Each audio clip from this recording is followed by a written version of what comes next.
Ward number 5માં ચોમાસા પહેલા સીમશાળા સુધીના રોડનું કામ શરૂ, વિદ્યાર્થીઓને મળશે રાહત. ઉના નગરપાલિકાના વોર્ડ નંબર 5માં આવેલી સીમશાળાના વિદ્યાર્થીઓને ચોમાસા દરમિયાન અવરજવર કરવામાં કોઈ મુશ્કેલી ન પડે તે હેતુથી શાળા સુધી પહોંચતા માર્ગના નિર્માણ કાર્યનો પ્રારંભ કરવામાં આવ્યો છે. આ વિકાસ કાર્ય ઉનાના ધારાસભ્ય કાળુભાઈ રાઠોડના માર્ગદર્શન અને વોર્ડ નંબર 5ના સભ્ય શ્રીમતી અસ્મિતાબેન મહેશભાઈ બાંભણિયાના નેજા હેઠળ હાથ ધરાયું છે. રોડ બનવાથી વિદ્યાર્થીઓ, વાલીઓ તેમજ સ્થાનિક રહેવાસીઓને સરળ અને સુરક્ષિત અવરજવરનો લાભ મળશે. સ્થાનિક લોકોએ આ કામગીરીને આવકારી છે અને જણાવ્યું છે કે ચોમાસા પહેલાં રોડનું કામ શરૂ થતાં શાળાએ જતા બાળકોને કાદવ અને પાણી ભરાવાની સમસ્યાથી રાહત મળશે. વોર્ડ નંબર 5માં વિવિધ વિકાસ કાર્યોને વેગ મળતા વિસ્તારના રહેવાસીઓમાં સંતોષની લાગણી જોવા મળી રહી છે. Krishna Solanki, Diu mirror news, Una. નમસ્કાર.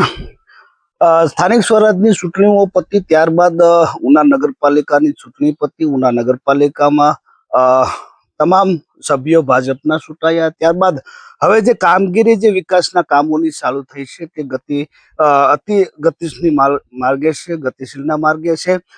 એમએલએ કેસી રાઠોડ, કાળુભાઈ રાઠોડના નેજા હેઠળ તમામ કામગીરી થઈ રહી છે. ત્યારે એક વોર્ડ નંબર 5માં એક સેવાડાના વિસ્તારમાં એક સીમશાળા આવે છે, જે વરસિંહપુર ગામથી અને ઉના હાઈવેથી થોડીક નજીક થાય છે.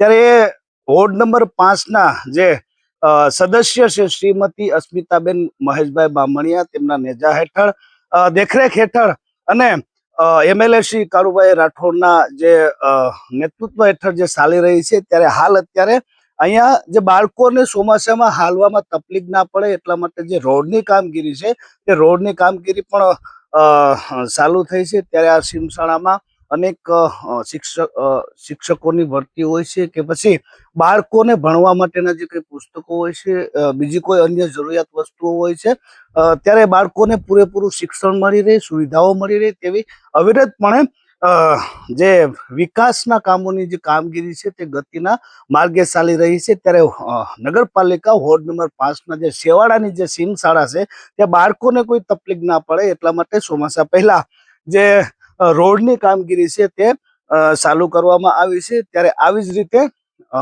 નગરપાલિકાના નેજાઓ હેઠળ, અન્ય અલગ અલગ સદસ્યના નેજા હેઠળ આવી કામગીરી થતી હોય છે. ત્યારે વોર્ડ નંબર 5માં શ્રીમતી અસ્મિતાબેન મહેશભાઈ બામણિયાના નેજા હેઠળ, નેતૃત્વ હેઠળ આ જે કામગીરી છે તે થઈ રહી છે. ત્યારે ખાસ કરીને જોઈએ તો બાળકોને ભણતરમાં કોઈ તકલીફ ના પડે તેની તકેદારી આજે વોર્ડ નંબર 5ના જે સદસ્ય છે તે લઈ રહ્યા છે અને એમએલએ કાળુભાઈ રાઠોડના જે નેજા હેઠળ, નેતૃત્વ હેઠળ જે કામગીરી થઈ રહી છે તે વધારવાને લાયક છે. નમસ્તે મિત્રો, હું છું ચાંદની પરમાર.